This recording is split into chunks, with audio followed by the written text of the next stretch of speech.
Morning. তো কেমন আছো সবাই? আশা করছি খুব ভালো আছো। তো চলো শুরু করে স্টার্ট করি আজকের। ভাবলাম আজকে একটা ব্লগ দিই। তো চলো, এখন কিন্তু অনেক টাইম হয়ে গেছে, 12টা বেজে গেছে, দেখলাম 12টা 10 মতো বাজে। তো অনেক কাজই হয়ে গেছে, এখন রান্না বসাবো। তো ভাবলাম রান্না করার আগে তোমাদের সঙ্গে একটু কথা বলে ভিডিওটা স্টার্ট করি। তো এই দেখো, এইখানে এই যে এত বাসন কোসন সব মাজা হয়েছে, এই যে মেজে নিয়েছি। আর এবার চলো ব্যাক ক্যামেরা করে দেখাই। এই যে এখানে ড্রামটা ছিল, এর মধ্যে ছিল অনেক জিনিস, মানে আমি টুকিটাকি রান্নাঘরের জিনিস রাখি, এই মশলাপাতি এইসব আগরুম সব কিছু এনে, গ্রসারি শপিংগুলো এনে এর ভেতরে রাখি। তো ড্রামটা আজকে একটু খালি করলাম, ভাবলাম দেখি তো এর ভেতরে কী কী আছে। এর ভেতর থেকে এই যে এইগুলো বেরোলো, এই যে পাস্তার প্যাকেট, এই একটা চালের গোবিন্দভোগ চালের প্যাকেট, তারপরে একটা এই যে চিড়ের প্যাকেট এখানে রেখেছি। তারপরে ওই গামলাটা খালি করেছি, ঢাকনাটা ধুয়ে তারপরে রাখবো। এখানে এর মধ্যে কী আছে, কর্নস্টার্চ, তারপরে এই যে মশলাপাতি টুকিটাকি এসব রয়েছে প্লাস্টিকের ভেতর। আর এখানেও আছে কয়েকটা বাসন করা।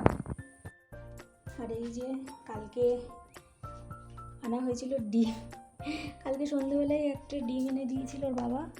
এখান থেকে কতগুলো ডিম নিয়ে কালকে রাতেবেলায় ভাজা হয়েছে, খাওয়া হয়েছে, কারণ কালকে ডাল রান্না করা হয়েছিল, ডাল ভাজি। রাতেবেলা 2-3টে ডিম ভেজে নিয়েছিলাম। আর এই যে শাপলা খেতে ইচ্ছে করছিল, তাই বললাম, ওর বাবা কাজে যাওয়ার আগে শাপলাটা এনে দিল। আর ওর মধ্যে আছে বাথরুম পরিষ্কার করার টয়লেট ক্লিনার। এটা হারপিকের নয়, হারপিক না। ও, আর এখানে তো এরকম অবস্থা। এই যে তেলের, এটা হলো তেলের জারটা, মানে তেলের ক্যান, জার বলছি, মানে এইটা একটা স্টিলের ক্যান। এইরকম দুধ অনেকে নেয় বা অন্য জিনিসের আগে, আমি এর মধ্যে রাখি তেল। তো আমি এটাকে ধুয়ে নিয়েছি, এটা খালি হয়ে গেছিলো, ধুয়ে তারপরে এখন তেল ঢালবো। আর এই যেখানে ওদের মাংস প্রেশার কুকারে রয়েছে, এটা গরম করে নিয়েছি। আর এই যে এই তেলটা খাই না, এটা একবার এনেছিলাম, যেটা খাই সেটা পাইনি, তখনকার মতো এটা এনেছিলাম। তো দেখলাম একটা রয়েছে ড্রামে, তেল একদম ছিল না, তারপরে দেখলাম যে না, ড্রামের মধ্যে একটা তেল রয়েছে, এটা ইউজ করি। পরে আজকে বিকালে আবার কয়েকটা জিনিস অর্ডার করব। এখন তেলটা ঢেলে নেবো। আর এই যে এই বোতলের মধ্যে আছে সর্ষে তেল, একটুখানি সর্ষে তেলও এনে রাখি আমি মাসে একটা করে, ওই ভাতেটাতে খাওয়ার জন্য, বা কিছু কিছু জিনিস সর্ষে তেলেও রান্না করি, তাহলে ভালো হয়। আর এখানে মানে এই ময়লাগুলো, রুটির খোসা, ডিমের খোসা, এগুলো রেখেছি, মানে রুটির খোসা বলছি, রুটির এই যে পিঠটা, এটা খাওয়া হয় না, এটা ফেলে দিয়েছি।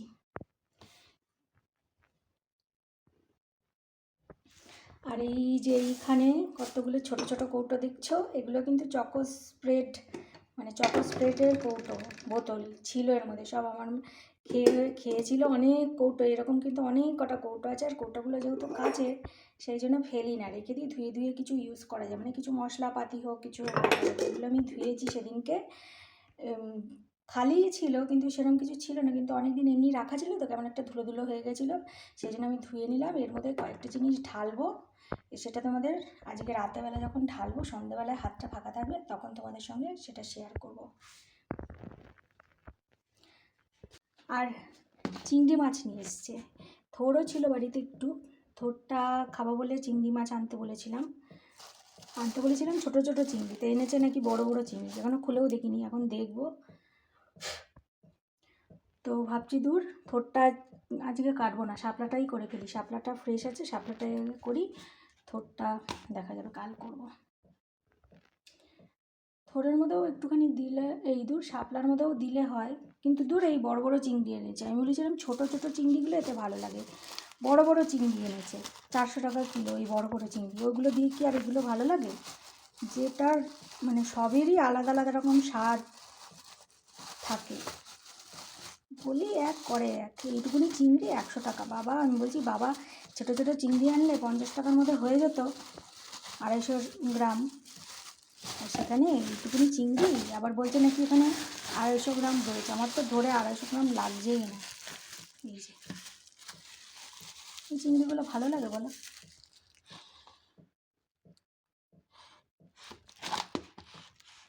তো দেখি এনেছে যখন দেখা যাবে। তোর বড় বড় যখন চিংড়ি এনেছে, এটা দিয়ে আর ওই শাপলা মাপলা থোর টোর খাবো না, এটা আলাদাই এমনি খাবো রান্না করে, ঝাল টাল কিছু করে খাবো। ওগুলো তাহলে নিরামিষই খাবো। কারেন্টটাও চলে গেছে, ভাল লাগছে না।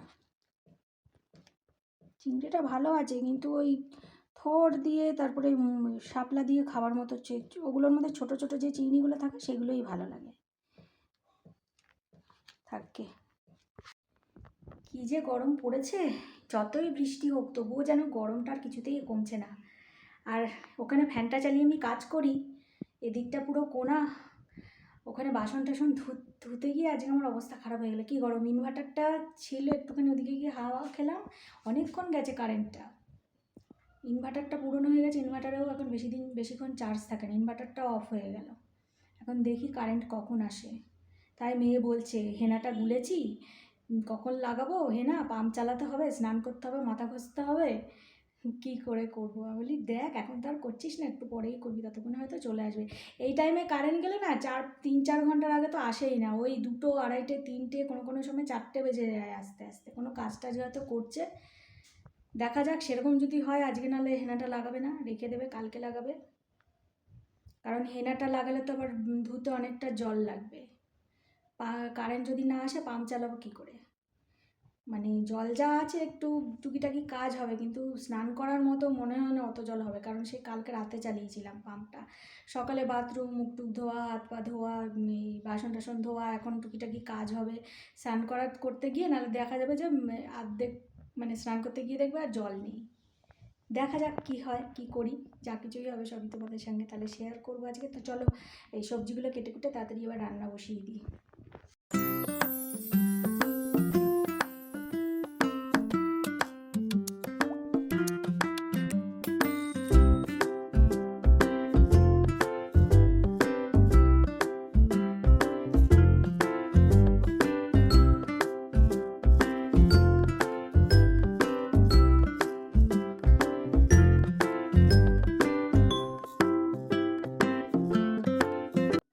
তো বন্ধুরা এই যে দেখো, তারপর হেনা লাগিয়ে নিয়েছিলাম, আর হেনা লাগানোর ভিডিওটা কদিন আগে যেহেতু দিয়েছি সেই জন্য আজকে দিলাম না এই ভিডিওর সাথে, কারণ এমনিতেও দেখাতে গেলে ভিডিওটা দেখছি অনেক বড় হয়ে যাচ্ছে, সেটা আবার অন্য ভিডিওতে আরেকদিন শেয়ার করব তোমাদের সঙ্গে। আর এই যে দেখো আমি আর আমার মেয়ে শাপলাগুলো বেছে নিচ্ছিলাম। আমি মেয়েকে বললাম যে শাপলাগুলো একটু বেছে দে, তাহলে মানে একটু তাড়াতাড়ি হবে। আমি একা যদি এতগুলো শাপলা বাছতে যাই, বেছে বুঝে রান্না করতে যাই, অনেকটা টাইম লেগে যাবে। তো সেই জন্য ও আমার সাথে একটু শাপলাগুলো বেছে নিচ্ছিল। আর ওদিকে ওই বিড়ালগুলো দুষ্টুমি করছিল, সেদিকেই বারবার দেখছিলাম। মানে ওই যে এর আগে অনেক ভিডিওতে দেখিয়েছি না, চুই আর চুইয়ের দুটো বাচ্চা, ছোট ছোট বিড়াল ছানা, ওরা বারবার ভেতরে ঢুকছিল আর বেরোচ্ছিল, সেই জন্যই ওদিকেই বারবার তাকাচ্ছিলাম আর ওদের সাথেই কথা বলছিলাম। আর তোমরা দেখতেই পেলে যে আমি না নিচে বসতে পারি না, তো বসতে আমার ভীষণই কষ্ট হচ্ছিলো। তাই মেয়ে বলছিল কেন বসছো, তা আমি ভাবলাম একটুখানি ভিডিও করব বলে একটুখানি বসলাম। বসে তারপরে কিন্তু আমি বেশিক্ষণ বসেও থাকতে পারিনি, তারপর আমি উঠে গেছিলাম, আর ওঠার সময় অনেক কষ্ট করে উঠেছি। উঠে তারপর আমি দাঁড়িয়ে কয়েকটা শাপলা ওই দিকটায় নিয়ে গিয়ে দাঁড়িয়ে দাঁড়িয়ে বাছছিলাম, মানে বেসিনের ওখানটা যেখানে আমি বাসন মাজি ওইখানটাতেই দাঁড়িয়ে দাঁড়িয়ে আমি সবজিগুলো কাটি। তো লাস্টে আমি সেটাই করেছিলাম। দেখছি আর নিচে বসতে পারছি না, আমার মানে কোমরের প্রবলেম আছে, নিচে বসতে পারি না, নিচু হতে পারি না, হাঁটুতেও কিছুদিন ধরে ব্যথা করছে, হাঁটুতেও কিন্তু আমি বেল্ট পরেই রয়েছি কদিন ধরে। হাঁটুতেও বেল্ট, মানে আমার গলার বেল্ট, কোমরের বেল্ট, হাঁটু সব জায়গাতেই শুধু বেল্ট আর বেল্ট, গয়না না পরি, চারিদিকে শুধু বেল্ট পরে থাকি সারাদিন, এই অবস্থা আমার। তো যাই হোক, তো এটাই বলছি যে তো বন্ধুরা তোমরা যারা আমার ভিডিও দেখছো তাদেরকে অনেক অনেক ধন্যবাদ। আর যদি আমার ভিডিওগুলো ভালো লাগে তাহলে কিন্তু এইভাবেই দেখতে থেকো, আর আমার চ্যানেলটাকে আর আমাকে সাপোর্ট করো, আমার পাশে থেকো। তো এটাই চাই তোমাদের কাছে, সেই জন্যেই ভিডিওগুলো করছি, ভিডিওগুলো মানে দিচ্ছি। এই দেখো উঠতে গিয়ে আমার কি অবস্থা, মেয়ে তো বলছিল কেটে দাও, আমি ভাবছিলাম কেটেই দেবো, তারপরে ভাবলাম যে না থাক, তাও তো ফাস্ট করে দিয়েছি বলে অতটা বোঝা যায়নি। তো এই দেখো শাপলাগুলোকে আমি নুন দিয়ে মাখিয়ে রাখলাম। ওদিকে মানিকে দেখতে দেখতে এদিকে তেল পড়ে গেছে কতটা, তাড়াতাড়ি ঢালি, নাহলে বাকিটুকুনিও পড়ে যাবে।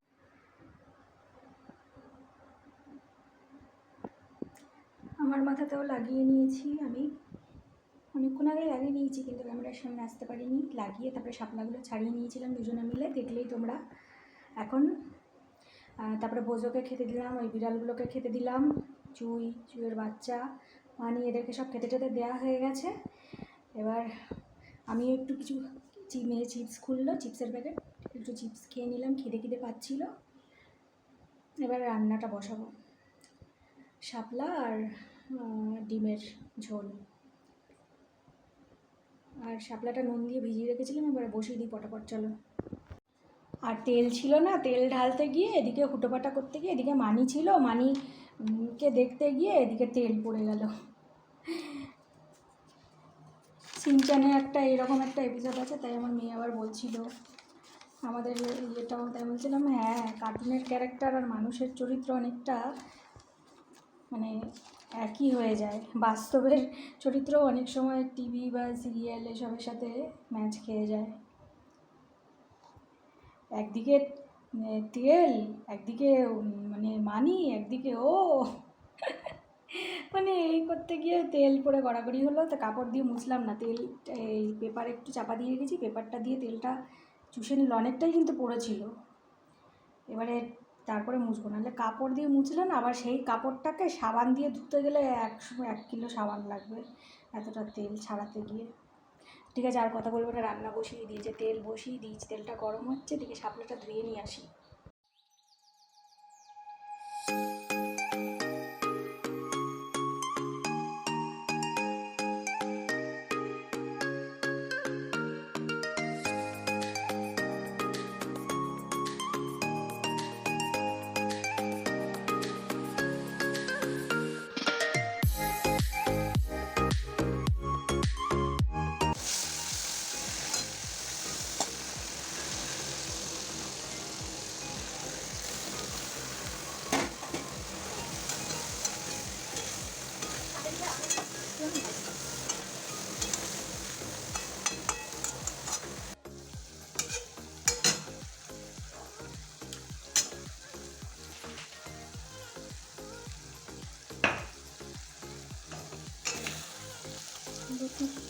তরকারি হয়ে গেছে, একটু বেশি করলে লতি বলছি শাপলা খেতে যাবে। দিয়ে দিলাম আমচুর,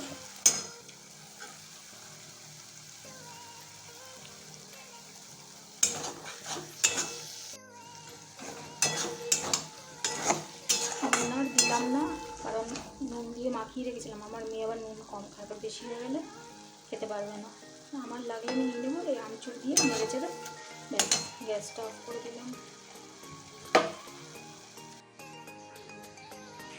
ভালোই হয়েছে, দুজনের জন্য যথেষ্ট। একটু চিংড়ি করলে ভালো হতো, কিন্তু ওই চিংড়িগুলো ভালো লাগবে না, মানে দিলাম না। দূর, আর সর্ষে বাটা দিয়ে করলেও ভালো লাগে, কিন্তু সেটাও আবার মেয়ে খায় না। এবার বানাবো ডিমের ঝোল কারি। তার জন্য আমি নিয়ে নিয়েছি, ভাবলাম মশলাটা রেডি করে নিই, একদম সিম্পলভাবে আর শর্টকাটে করব, আলু টালু কিছু দেবো না। এর মধ্যে নিয়ে নিয়েছি, বাটির মধ্যে নিয়ে নিয়েছি 1 চামচ মতো আদা রসুন বাটা, 1 চামচ টমেটো সস, আর নিয়েছি 1 চামচ কী বলে এই সয়া সস, আর একটুখানি গুঁড়ো গুঁড়ো দেখতে পাচ্ছ, এই যে সয়া সসের উপরে এই কালো কালো নিচে সয়া সস, আর উপরে একটু দিয়েছি মিক্স হার্বস। এবারে দেবো 1/2 চামচ দিলাম হলুদ গুঁড়ো, লঙ্কার গুঁড়ো, এটা কাশ্মীরি লঙ্কা, ঝাল না, জিরে গুঁড়ো, আর 1.5 চামচ মতো, 1.5 চামচ নেই, চামচটা বড়ই ছোট, 2 চামচ দিলে তবে 1 চামচ হবে 4 চামচের। তো মনে করো 1/2 চামচ জিরে দিলাম ছোট, আর 1 চামচ ধনে পাউডার দিলাম। এবার এটাকে একটুখানি লবণ দিয়ে জল দিয়ে মিক্স করে নেব। চামচ মশলাটাকে একটু জল দিয়ে মিক্স করে নিলাম, তাহলে মশলাটা, গুঁড়ো মশলাগুলো ভালো করে ভিজবে, ভালো করে মিক্স হয়ে যাবে। লবণ এখনও দিইনি, পরে দেবো। সয়া সসে লবণ থাকে তো। আমার মেয়ে একদমই নুন কম খায়, ও তো নুন কম হলেও মানে না হলেও খেয়ে নেবে এমন, সেই জন্য নুনটা দেখে তারপরেই দেবো। দিলাম না এখন। তেলের মধ্যে দিয়ে দিলাম জিরে ফোড়ন,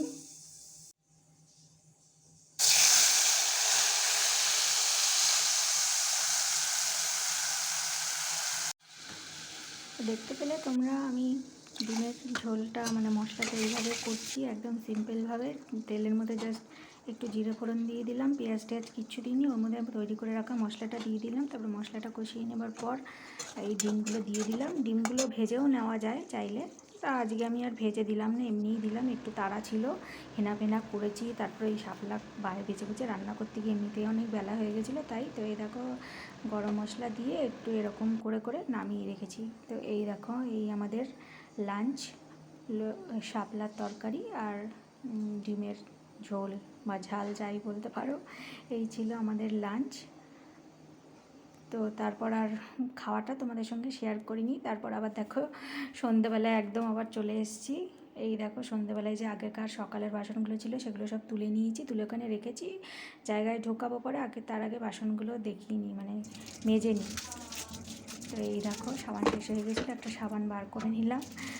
তা আমি সেরকমভাবে বাইরে মাজা টাজা থাকে, তো ভাবলাম আজকে তোমাদের সাথে শেয়ার করি যে আমি এখানে এইভাবে আমি বলি যে আমি একা একা সব করি বা মাজা ঘষা, তো ভাবলাম তোমাদের সঙ্গে একটু না শেয়ার করলে তখন তোমরা বুঝতে পারবে না। এই যে আমি কিন্তু সব বাসন আমিই ধুই, মনে করো সকালে কত বাসন হয়, আবার এই যে দুপুরে খাওয়ার পর থেকে যে দুপুরের তারপর বিকালের যেসব বাসনগুলো হয়েছিল সেইগুলো আবার এখন ধুয়ে নিচ্ছি। আর আমাদের কিন্তু দুজন মানুষ হলে কী হবে, অনেক বাসন পড়ে। এই মেয়ে হয়তো একটা বাটি করে কিছু খাচ্ছে, খেলো, রেখে দিল, গ্লাসে করে কিছু খেলো, জল টল জুস টুস রেখে দিল, আমিও খেলাম কিছু, হয়তো মানে একটা বাটি একটা প্লেট একটা চামচ এরকম করে করে জমতেই থাকে। তো যাই হোক, খেলে তো জমবেই, আর নিজেকে যখন করতে হবে নিজেই করি, কোনো অসুবিধা নেই।